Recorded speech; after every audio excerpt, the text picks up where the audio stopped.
From BLC Studios in Mankato, Minnesota, this is the Maverick Hockey Live Podcast, presented by Duncan, with your host, Shane Frederick. This is the Maverick Hockey Live Podcast, presented by Duncan. I'm Shane Frederick, I'm the host, and joining me today is Minnesota State junior forward Sam Morton. How you doing today, Sam? I'm doing well. Thanks for having me. Absolutely. Great to have you here. Great to meet you today. As I was telling you earlier, know about half the players on the roster and meet some just coming in the podcast. So it's pretty good to get to know everybody. Congratulations on a great weekend for the Mavericks, sweeping St. Thomas in the first round of the CCHA playoffs. You had a big weekend. I think 3 goals, 2 assists. What was that weekend like for you guys? I know it was a little bit, probably a little too close for comfort on Friday with a 3-2 win, and then Saturday you kind of won going away 8-2. Yeah, it was fun. I mean, we got a few guys in the lineup who haven't had any playoff experience, at least at the college level. So I think a few of our guys were just getting their toes wet and kind of just gaining some experience. So I think on Saturday we got a little more comfortable and definitely played better hockey on Saturday than Friday. What's that like? I mean, there's probably a little bit of human nature. You guys won the league. You're in first place. You had a lot of pretty one-sided games against St. Thomas, although if you had kind of looked at their schedule over the last month of the season, they definitely started playing teams a lot closer, but being a first-year Division I team, human nature kind of said, if people were making predictions, I don't think a lot of people would have picked St. Thomas, but there you were in a close game Friday, down 1-0, down 2-1, having to come back in the third period, which you haven't had to do a lot this season against anybody. What was that like for you guys? Any nerves there? Yeah, I mean, the past few games, even before playoffs, I think we went down a goal. So not that that's ever a bad thing, but we were pretty calm through it all just because we'd been there before. So yeah, like you said, it's human nature maybe to be a little overconfident going into a game like that. But I think that was something that we had brought up before the weekend started. And so it was something on our mind of, let's not be fat and happy right now. Like, let's be ready to go because that's a clean slate going into playoffs. So we're going to have to bring our best regardless of who we're playing. Yeah. And obviously anytime you get in a situation where you're taking penalties and you got to put the kill out there and strange things happen. I know a guy loses his stick, things like that. It can, 5-on-3, it can be, suddenly hockey's a sport where that momentum can change pretty quickly. Yeah, absolutely. And I was just talking about this with Coach Hastings and just a little meeting, and he's talking about we got to be able to handle adversity, handle it, manage it, and overcome that kind of thing. And that's something that experienced teams do, and definitely takes some maturity to be able to handle the adversity. But it's something that you need to be able to do to win hockey games to the next level and important games. It's probably good, right? I mean, if you do everything perfectly, that's great and everything, but to have that little bit of pressure on you and see how you respond to it can't really hurt, I think, at this time of the year, can it? No, it's like things are going to happen, right? Not everything's going to go your way. So being able to stay calm and stay positive, I guess, and handle it to the best of our abilities is a skill that you almost need to practice, right? So yeah, and that's a hard thing to practice, to add adversity to the mix and make it mean something. I mean, exactly. You can always do strange things in practice, I'm sure, or practice your 5-on-3 penalty kill or something like that, but where there's the stakes aren't really the same as when it's in a game. Right. No, we talked about just being tired, battling through adversity, being tired is something that you can implement into practice and just in little ways, you know what I mean? Yeah, how hard you want to go, and I'm sure that's a balance for the coaches this time of year. How much do you want to put your team's fatigue or beat up bodies, things like that? I mean, I wonder how many guys are actually 100% this time of year, just because it is a grind of a season, and you guys have had some tough games. I mean, last weekend last week's podcast, I had Nathan Smith, Julian Napravnik, and Cade Borchard on, and we were talking about the Michigan Tech series, and they talked about those boards up in Houghton and how hard those boards are and how stiff and they are. They don't have a lot of give to them. So you come out of that with 2 wins, feeling good, but also probably a little sore. Yeah, I don't think any teams has everyone at 100%. There's definitely some banged up bodies on our team, but got to battle through it at this time of the year. You know what I mean? So right. There's not much you can do about it other than take care of your body away from the rink and show up ready to go. Let me ask you just about this season in general, overall for you, how it's gone, your comfort level coming into this season. And last year you were new, you came in as a transfer, and we can get to that in a second. But just like the way this season has gone for you, is there a comfort level that maybe wasn't there at the beginning of last year, or that kind of had to feel your way into? I want to say yes, but at the same time, you don't want to get too comfortable. Yeah. So, yeah, I do feel like, especially with the group, I mean, everyone was really welcoming last year, but this year, like maybe taking on a little bit more leadership and helping other guys when they don't know what to do, whether that's in practice or how to handle situations in games. So just doing what you can to help the guys who have less experience. So I don't know if I would say comfort, but maybe just experience with what the expectations are and what our culture is. Sure. That makes a lot of sense. And getting to last year, I have to ask you at one point, I mean, just to let everybody know that Sam transferred to Minnesota State from Union, right? And where you started and played a year and a half, went back to junior hockey, and then came here. Yep. And I know there was some question about when you would be eligible, but I think COVID kind of changed things, or the late start of the season. You ended up being able to play right away last year. Is that right? Yeah, I think I missed the first 6. Okay. And I remember Coach Hastings called me up to his office, and he's like, "Hey, we just got word that you can be eligible because of some COVID rule. I don't know. Everything was crazy last year." Right. But he's like, "Is that something you're interested in?" And I was like, "Yeah, absolutely. Right. Sooner I can play, the better. I'd way rather play games than redshirt a full year." So, no, yeah, that was super exciting. I was really excited for that. And so you came in and obviously played quite a bit, and then had a big impact. Had a big impact at the end of the year in the regional. I think a lot has been made about about your line with Ryan Sandlin and Brendan Furry, right? And you guys getting put together in that Quinnipiac game and having some success. And it seems like every time you get put back together, you guys get excited again. Yeah. I mean, we definitely have some confidence within each other that we built off of last year, and we had some success earlier this year. So I think we're really, like you were talking about, like we're pretty comfortable playing with each other, just about predictability and kind of having something to prove, if that makes sense. Definitely 2 fun guys to play with. Yeah. And I know there's some mixing and matching too, right? Because you can play in the middle and Furry plays in the middle. And so you've kind of gone back and forth a little bit, haven't you? Yeah. So I know we've had a couple, like Nathan Smith left for the U.S., so we needed someone to fill in as a center. So I switched over to center, and then whenever we have injuries or something like that, sometimes I'll jump in the middle. But for the most part of this year, I think I played on the left with Furry and Sandy. Do you have a preference? Center's a lot of work. If you would have asked me that going into last year, I'd say I'd rather play center. But right now, I think I'd say I'd rather play wing. Yeah. And I'm really open to either one. Your role's a little bit different, but it's really only in the D zone. And so when you're in the D zone, you're kind of responsible for more areas of the ice as a center versus as a wing. You're kind of just have your half of the ice. Right. So it's a little more freedom as a center because you can go everywhere, but it's definitely more skating. But I also like taking face-offs, so me and Furry will sometimes switch off with those, and I enjoy that part of it. Yeah, with the rule change last year, with the just the warning for they don't throw guys out of the face-off circle as much anymore. So if you have a situation where a guy gets tossed out of the face-off circle, if you have 2 guys who can take face-offs, it's usually an advantage. It's pretty obvious, but now they don't. You don't see guys getting thrown out as much. They're trying to move that game along.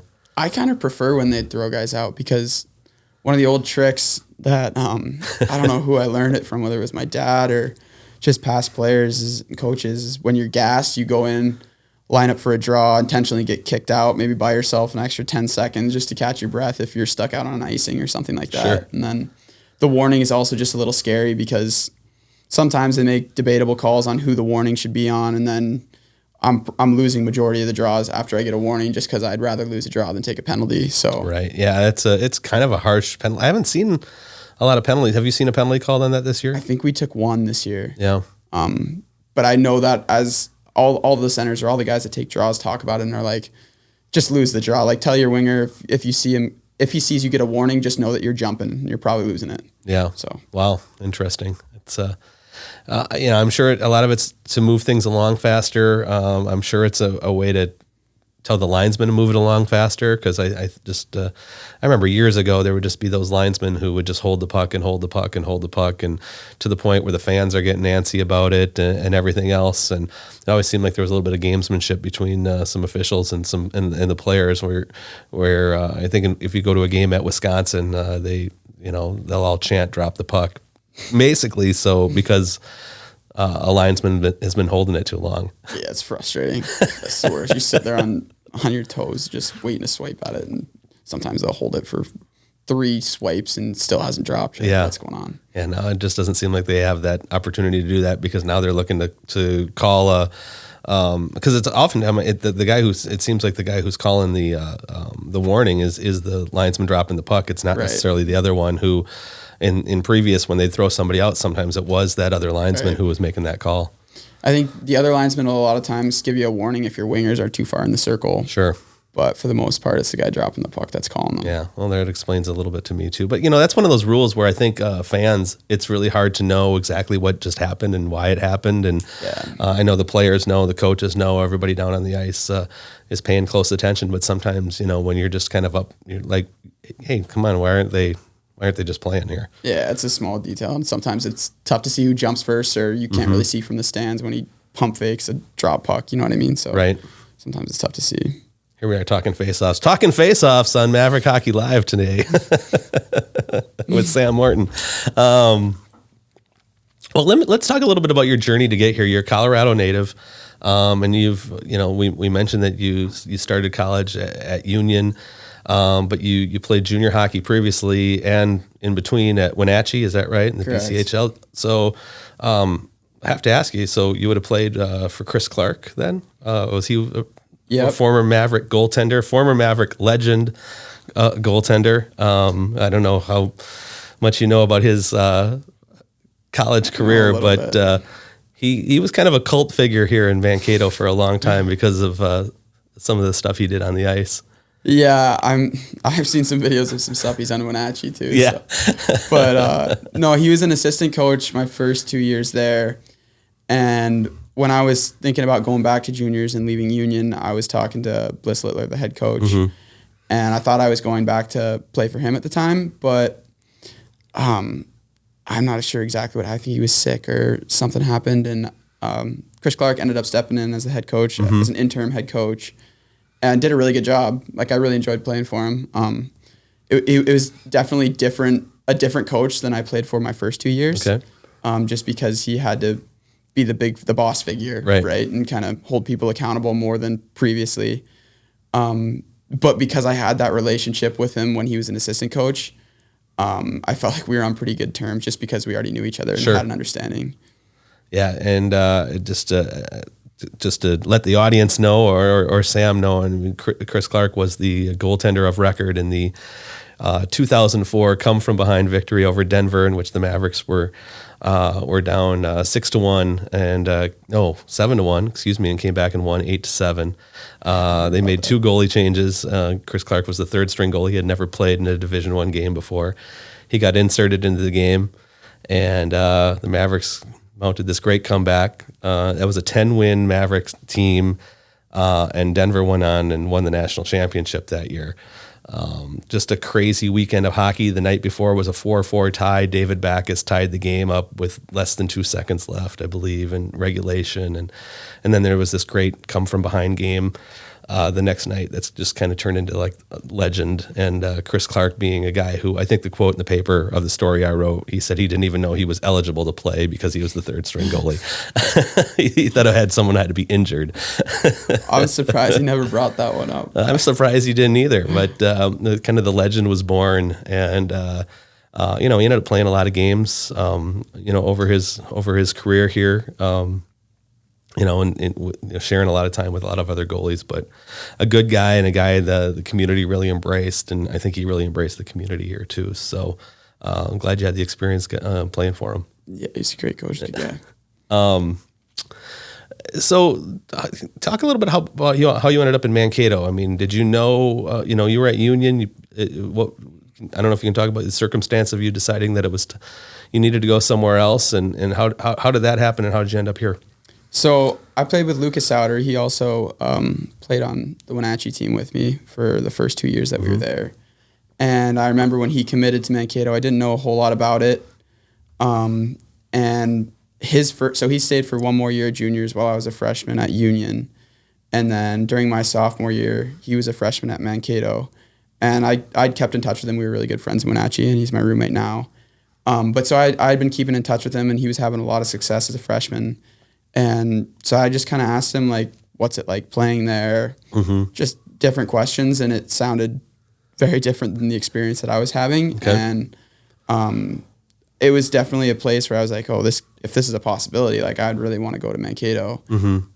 So when I went back to Wenatchee, Todd Knott reached out to me pretty early on in my return to Wenatchee and showed some interest. And it didn't take a whole lot. I came out here and visited and really liked the facilities and the staff, the culture, the boys. And so it was a pretty easy decision to come here. Sure. And I mean, that's certainly, you must be feeling pretty good about the way things have gone then. That's one of my best decisions for sure. Yeah. And we were just talking before we went on, started recording that you're a junior, but given all the circumstances of when you started and stopped, and redshirt year and transfer year and COVID year, I mean, how many years do you have left after this one? Just the one? So I got one more after this, and it's funny you say that. I remember last year, so we have to shoot those videos where it's like Sam Morton, Lafayette, Colorado, senior forward. And right now, I think my video still says senior Does forward. It say senior? But if you look at the roster, it says I'm a junior. And that was because last year I was asking Luke, our hockey ops guy, I was like, hey, I don't know what year I am. This is last year. I'm like, am I a sophomore or am I a junior? And he's like, well, I don't think you can put sophomore because you played games at Union as a sophomore. And so I was like, okay, I'll put junior. And so naturally this year I was like, I don't think I can say junior again. So I was like, I said senior. I probably should have said junior, but no, when people ask me now, I'll say junior. Sure. And I think credits wise, I plan to graduate at the fall of next year. So I'll get a few master's classes done the spring of 23. But yeah, I guess hockey-wise, I'm a junior. Yeah, it's fun. It's just funny. I think the COVID year is going to throw everybody off, and I never know when I'm writing stories or talking, how to refer to Reggie Lutz and Jack McNeely. Yeah. I call them super seniors because fifth years, grad students. Right. They're not grad transfers like some guys. And, right, it's a little confusing. Yeah, but I think nobody really cares when you guys have won 33 games. So. What was it like growing up in Colorado playing hockey? Is that something you started at a young age, and where in Lafayette, Colorado, is that? Where is that? So I grew up in Benicia, California until I was 13. Okay. And that's just in the Bay Area. And I actually started playing because my dad's a hockey junkie and decided to build a roller rink just a couple blocks down from my house. And so I initially grew up playing roller hockey. It was an outdoor rink. And I think I joined a little inline league that my dad put together throughout our community and had some fun with it. My brother also played, so we would just go mess around at nights and just kind of play one-on-one or shoot some pucks. And then when I was 6, I joined an ice hockey team, like Mites or Mini Mites or something in California. And then by the time I turned 13, just for job reasons, my parents decided we were moving to Colorado. Okay. And Colorado hockey, I think, is better than California hockey for the most part, just in terms of traveling. Because in the Bay Area, you can play for the San Jose Sharks, and that's really your only AAA team that's within driving distance, and that's still an hour from where I lived. And so when I moved to Colorado, I started on a AA team that was just 5 minutes away from my house. And then when I was 14, joined the Thunderbird team, which is down in Denver, and they had a good program. And so that's when I kind of started to think, okay, like maybe I can go go play juniors somewhere or try to pursue playing college hockey. So I kind of got away from the roller side of things and committed fully to ice, and then kind of jumped ship around in Colorado. I played for the Thunderbirds, and I went and played for their rival, the Rough Riders, for a year, and then I went back to the Thunderbirds, and then got recruited to go play in Wenatchee. Okay. And you played how many years in Wenatchee before going to Union? So when I was 17, I played in Wenatchee, and then I played the following year when I was 18. Okay. And then went into Union the year after that. Gotcha. You have a few guys on your team who've started off playing roller hockey. Nathan Smith and I were talking about it. I assume Lucas might have done it the same in Florida, with both Nathan and Lucas Sauter being Florida natives. I know some other players in the past were Matt Leitner, who, All-American player, was played some roller hockey in Southern California where he grew up. Obviously, it's just kind of fun to see. But how do those skills transfer, and how do they don't from roller hockey to ice hockey in your mind? Roller's fun. Roller's hockey without a lot of the hard work that you have to do on the ice. Because you don't have to stop and start. You're just kind of turning around. There's no contact. It's really just a lot of skill. And so I think the biggest thing that translates is just like stick handling ability, because the skating's a little bit different. So it's not like your edges are the same in roller as they are on ice, but you're handling the puck the same way. So I think like stick handling and hands translates the most. And to add on to I think because hockey's diversified so much, I don't know, like for me, it feels like the past 20 years or 15 years, there's been a lot of studs coming out of Florida or California. Sure, absolutely. So I think we're just hearing about it more, and the more youth programs that are started, the more opportunity that kids get to transfer from roller over to ice. So I think that's been a big difference. When's the last time you put on a pair of inlines? And last summer. Yeah. We'll go. I haven't played in a roller hockey game per se in a long time, but we'll put our skates on and just either skate around to stay in shape, or we had a dog last summer, so we'd skate the dog around, or I don't know, just something to do that's active over the summer and kind of engage your hockey muscles.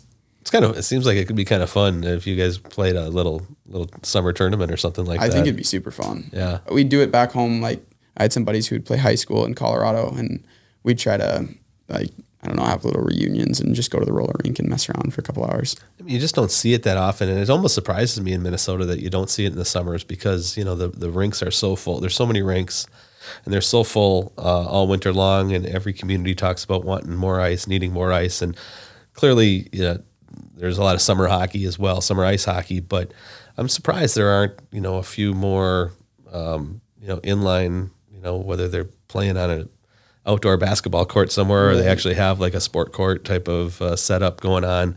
I'm almost surprised you just don't see that in this area, just for the same reason. It makes sense in California, and there are fewer ice rinks, but also, summers here, people are looking to play. I think. I mean, I remember thinking how spoiled people in Minnesota are in Canada, because they have the lakes in the winter to skate on.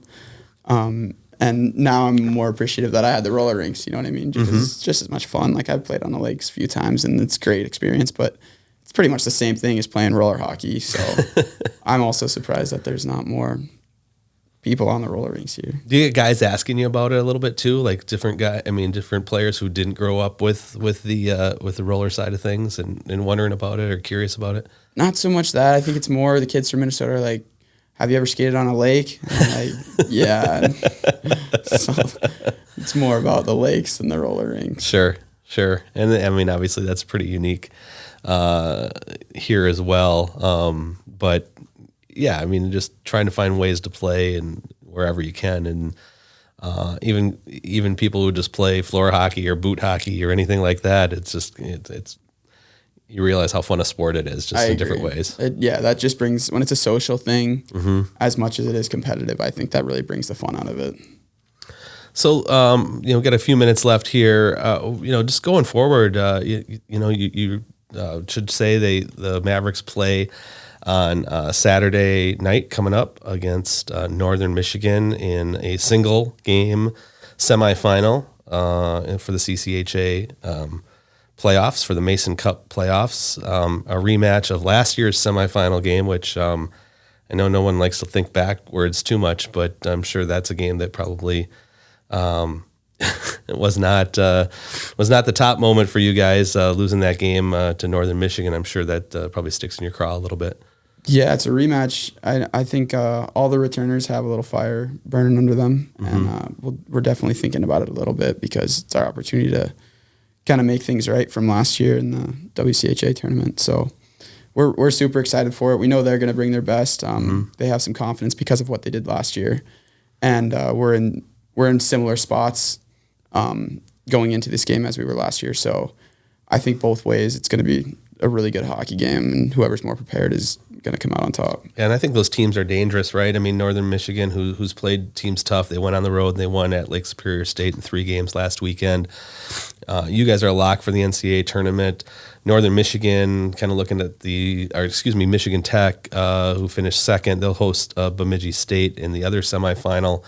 They are, I don't know if they're a lock for the NCAA tournament, but they're in a pretty good spot, which makes, Bemidji and Northern Michigan, pretty dangerous, I would think, because they have to win the tournament to get in. And just like Lake Superior State did last year, winning in Mankato, the WCHA tournament, which was all here because of COVID. So, I mean, you got to watch out for those teams because they nothing to lose in their minds. It's really hard to end someone's season. So, yeah, you're absolutely right.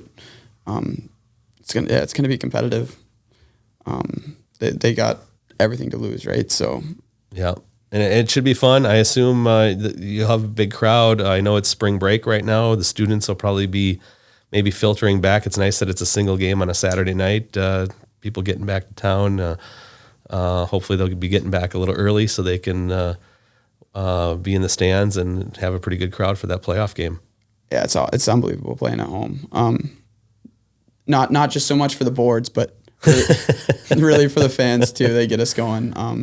And it's super exciting when we're doing the opening lineup and it's loud and it's full and everyone's standing up. So it's easier for us to get energy that way. We don't have to build it straight from the bench. We can kind of build off of the environment that the building has. All right. Well, Sam Morton, best of luck against the Wildcats next weekend and going forward in the playoffs. Thanks, Sean. Absolutely. And I will leave it at that. Thank you for tuning in and listening to the Maverick Hockey Live podcast presented by Duncan. That's Sam Morton. I'm Shane Frederick, and we will talk to you next week.